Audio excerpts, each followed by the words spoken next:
ఏమన్నా ఉంటే మీ ద్వారా లేకపోతే వాళ్ళైనా సరే మాకు ఫార్వర్డ్ చేయొచ్చు కలెక్టర్ గారితో సరే ఓకే త్రూ గవర్నమెంట్కి సీఎం గారికి పంపిస్తాము అండ్ మీ దగ్గరికి మన sir is very intelligent discuss చేయొచ్చు అందరూ సార్ మాట్లాడాలి తీసుకొస్తాం ఈ విషయం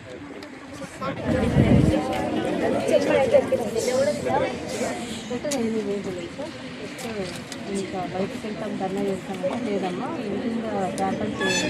ఇంట్లో మేడంకి ఏమన్నా మెమోరాండం అట్లా ఏమన్నా ఇచ్చిరా చూసి యువర్ లీడర్ పర్మిషన్ అడిగినాం ఓకే ఇంకా కాతల్లి మీ ప్రాబ్లం ఏంది మీకు తెలియాలి కదా మేడం చెప్పిరా ఏమన్నా పేపర్ ఇచ్చిరా రాసేయాలి కదా అదే మెమోరాండం అంటారు దాన్ని ఇచ్చిరా వస్తే మేడం నాకు ఇస్తారు నేను గవర్నమెంట్కి ఫార్వర్డ్ చేస్తాను ఓకేనా ఎండ కొడుతుంది కదా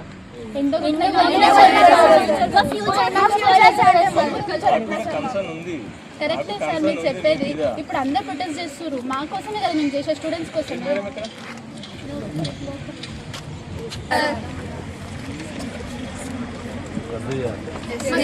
అడ్వాంటేజెస్ లేవు కదా సార్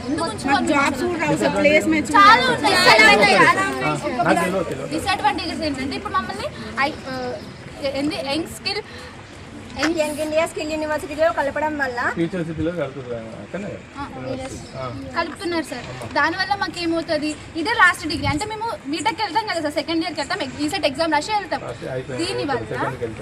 దీనివల్ల మాకు ఎగ్జామ్ రాసే ఛాన్స్ లేదు. ఒకవేళ మేము బీటెక్ చేయాలంటే ఈ 3 years చేశాక మళ్ళీ ఇంటర్ ద్వారా ఎంసెట్ రాసాం కదా సార్ అది రాసి మేము బీటెక్ వెళ్ళాలంట మళ్ళీ ఫస్ట్ ఇయర్ నుంచి అంతే కదా. ఇప్పుడే అక్కడ కేజీబీలో స్పీచ్ చెప్పొస్తున్నా మహిళలు ఆది పరాశక్తులు ఇట్లుంటారు అట్లా తప్పు మాట్లాడట్లేదు.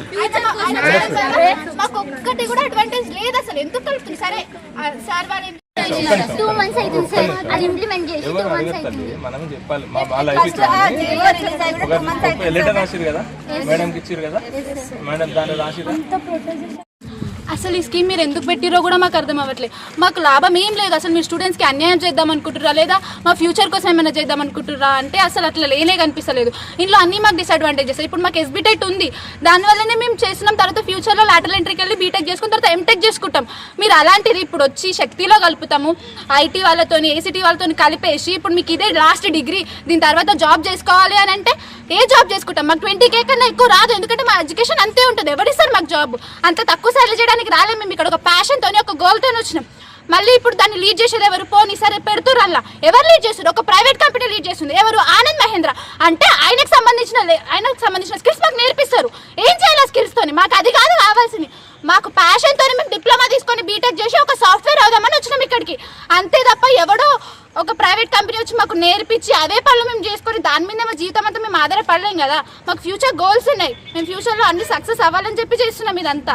ఇప్పుడు ఆనంద్ మహేంద్ర పెట్టిన స్కీమా లేదంటే ఎవరు తయారు చేస్తారు కూడా మాకు అర్థం అవ్వట్లేదు. బుక్స్ కానీ ఆ కరికులమ్స్ కానీ అసలు ఎక్స్ప్లెనేషన్ లేదు. డైరెక్ట్ కలిపేస్తా అంటే ఎవరు ఒప్పుకుంటారు? ఇన్ని రోజులు లేదు ఇప్పుడే ఎందుకు గుర్తొచ్చింది? ఇన్ని రోజులు గవర్నమెంట్ లేదా 30 years నుంచి ఉంది.